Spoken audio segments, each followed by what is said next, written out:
Hello, good morning, and welcome to, I think it's the second week of our lockdown during the COVID-19 coronavirus period. Here is a Bible reading and a message for today. This comes from Luke's Gospel, chapter 22, beginning at verse 39. It's only 2 verses. Jesus went out as usual to the Mount of Olives, and his disciples followed him. On reaching the place, he said to them, "Pray that you will not fall into temptation." He withdrew about a stone's throw beyond them and knelt down and prayed. So Jesus has been with his disciples. He's been traveling around teaching and preaching. Now it's coming to the time leading up to the cross. Jesus is with them, takes them to a quiet place, and then he separates himself from them for a time so that he can pray. And he says to them, don't fall into temptation. In fact, pray that you don't fall into temptation. Now, an application for that for us today is that we can feel separated at the moment, can't we? Because we are separated at the moment.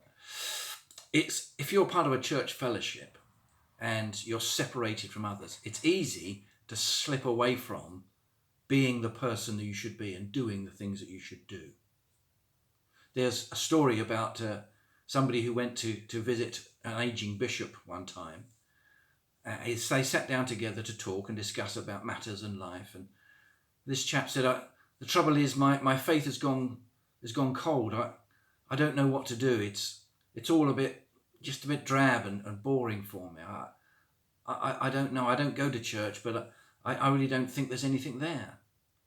The bishop listened to him and nodded his head, and it was quiet for a while, and the man said, "Well, have you got anything to say, Bishop?" They were sitting in front of a nice, rich coal fire.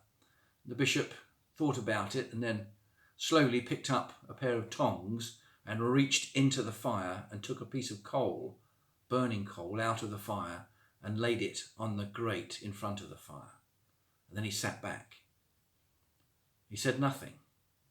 After a while, the coal that was burning hot started to get colder or grow dimmer in its glow, and it became colder, and you could see it was going to extinguish. The fire was going to go out. And after about 5 minutes of silence, the bishop took the tongs and he picked the coal up and he put it back in the fire. He put the tongs down and again sat quietly, still hadn't said a word. But the man knew what he was saying.